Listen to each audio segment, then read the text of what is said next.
what are my thoughts on 100 ICP? Even though nothing I say is financial advice, sometimes people like to ask me, is 100 ICP good enough? I can't make that decision for anyone. However, I don't find that so disappointing because maybe, let's say, arguably, if ICP hypothetically went to the price of $100, at that point, 100 ICP would hypothetically be worth $10,000 because 100 times 100 is 10,000. Now, people may be thinking, okay, who cares about 10 grand? Well, let's just take a look at this scenario.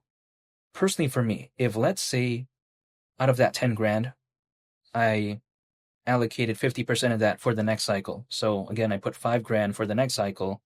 And let's say the next cycle, that did a 10x, 50 grand. Now, there's no guarantees that could ever happen, by the way, but in my perspective, that doesn't seem that bad. Like a lot of people sometimes out there that I know, they don't have that much in their savings. You know what I mean? Let alone for their portfolio or something like that. That seems like a pretty good amount. A lot of people that I know out there, they're using their savings to travel, to eat out, and just to, pay monthly for a car that seems way too expensive for no reason. So then that seems a little bit difficult, actually, in the grand scheme of things for some people that I know out there. And again, I don't think it's such a bad amount.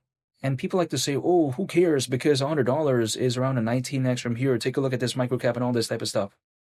In my perspective, if people consider around a 5x really good for stocks, why would they suddenly now go into this space and be like, oh, a 19x is bad?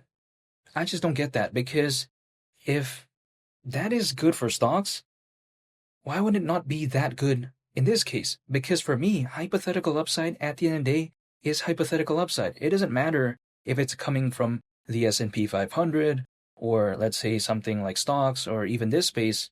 For me, if let's say hypothetically it's a 5x, then it's a 5x, right? It could be coming from real estate, whatever the case may be.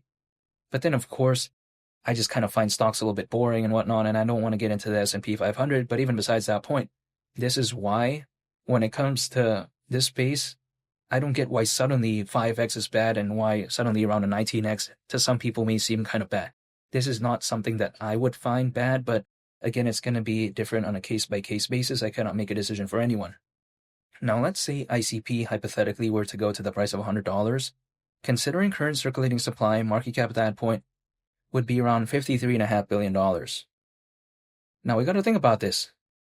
This is like around $30 billion less than Dogecoin's all-time high market cap back in 2021. This doesn't seem that ridiculous. Not to mention, the Internet Computer is beginning to have this mainstream recognition because not too long ago, we saw that Solana and ICP integration go live. That's very impressive because Solana, it's a very popular layer 1 blockchain. It's been emerging in a very good way in terms of popularity. Back then, it was kind of mixed, right? But then still now it has that popularity. And I think that's very impressive. I think, it's not necessarily a bad thing because the Internet Computer, I think through that could gain more exposure and also maybe a better fan base. Who knows? We'll have to wait and see. However, also beyond that, the Internet Computer, I think, is very special in a sense where it's trying to decentralize the internet. Now, this may seem like such an outlandish goal, but, that is their focus, allegedly. And not to mention as well, the Internet Computer, what I like about it is that it's focused on something called decentralized AI, and I find that very amazing because the AI market is predicted to be worth nearly $2 trillion by 2030, according to Grandview Research. So I like AI, and also AI, these type of projects that are kind of focused on that. We've seen that as of late, when the market truly does pick off, or should I say truly takes off, let me correct myself there, it seems like it's a market sector that really people kind of look into. So I find this very cool and interesting as well. And I think bringing decentralization to that is pretty awesome because imagine if I had a task to, let's say, put my treasure somewhere. And let's say I put all of my treasures in 5 treasure chests and I just put it all in one location. Now, if that gets breached, that's game over. You're done now. You know what I mean? Like for instance, I saw a rapper quite a while back ago. He was rapping like 2 plus 2 is 4 minus 1, that's 3 quick maths. And then he kept saying, you're done now. So yeah, that's kind of the situation. If let's say 5 treasure chests are all in one location and then it gets, breached, you done know. But then at the same time, if let's say I put 100 treasure chests in 100 different locations, all different places, even if 30 gets breached, I still have over 50%. So that's kind of the mindset that I have when it comes to decentralization. However, I just think that, again, I don't think it's such a bad thing, and I like that when it comes to internet computer. Let's not forget as well, the internet computer, I think something that people really kind of downplay a lot is Caffeine AI, because it seemed like this very massive thing, and then suddenly the hype was kind of gone. But I don't think it is necessarily too shocking seeing that hype not really be there right now, because that is hypothetically very good news when it comes to Caffeine AI, allegedly the world's first ever self-writing apps platform. So that's really cool and very interesting. And again, even besides all that, people seem to think, oh yeah, there isn't much hype. Again, I don't think there's that much hype right now for it, even though it's a pretty massive thing, is because the markets, when it comes to altcoins, they're not necessarily doing the best. And if we take a look at the price chart when it comes to ICP, it's not necessarily doing the best either. I mean, it's not like even that close to where it once was not too long ago. So I'm totally aware of that. But if let's say the markets really do take off, I think Caffeine AI could be such an amazing thing because, again, allegedly the world's first ever self-writing apps platform. That's very impressive. Not to mention, Caffeine AI utilizes AI to translate natural language prompts into code, automating and simplifying the application development process. That's very impressive. So overall, the internet computer, I don't think it's such a bad project to me.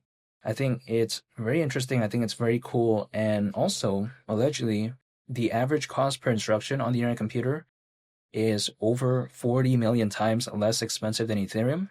That's kind of crazy to think about.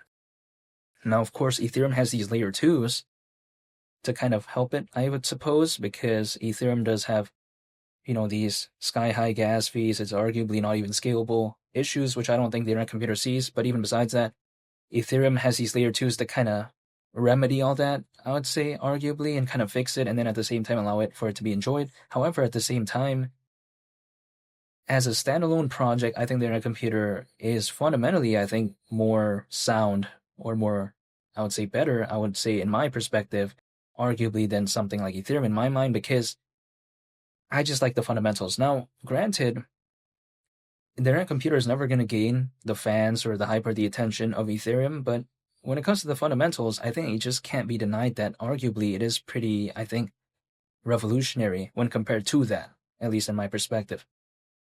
And again, the way I take a look at it is that I cannot demand ICP to do this or do that. The only thing that is within my control is myself, so I'm going to be dollar cost averaging, holding, and just waiting. That's it. Some people think that if I pulled up a price chart, drew some random triangles, suddenly this or that's going to happen. No, I don't think so, because imagine if I pulled up a price chart, drew some random triangles, drew a falling wedge pattern. Do you think the market's going to care about that? No, it's not going to care what I have to draw on a price chart. They could care less about that. The market is going to do whatever it wants to do, either goes down or goes up. It's not going to care what I do on a price chart. So instead of doing that, I'd rather just stay patient and look at the projects that I do believe in, hold, and I just wait. Literally, that's it. Beyond that, I can't control anything else, so that's what I'm going to be doing. But again, I'm still a fan of ICP, and when people ask me, is 100 ICP good enough? I cannot make a decision for anyone, but it doesn't seem that disappointing to me. And instead of being focused on unrealistic goals and whatnot, for me, I just think it's all about what I can do with what I have, because some people out there, they're very happy with 1 Bitcoin, but then someone comes along and says, oh, 10 Bitcoin is the norm. And then suddenly this person who has 1 Bitcoin, they might not feel so good because they're like, oh, wow, this person has 10. But really, in the grand scheme of things, in my opinion, already 1 Bitcoin is so impressive. And also, not to mention, I think that it's not about what other people have. It's not about what this person has. I think it's all about, personally in my case, what I can work with. So this is just a mentality that I have, and I don't want to stress over what someone else has that I don't, and I'd just rather focus on working with what I have, and that's pretty much about it. And feel free to subscribe if you enjoyed this video. I would greatly appreciate it. It's Willie the Captain, and I'll catch you all on the next one. I'm out. Peace. Bye.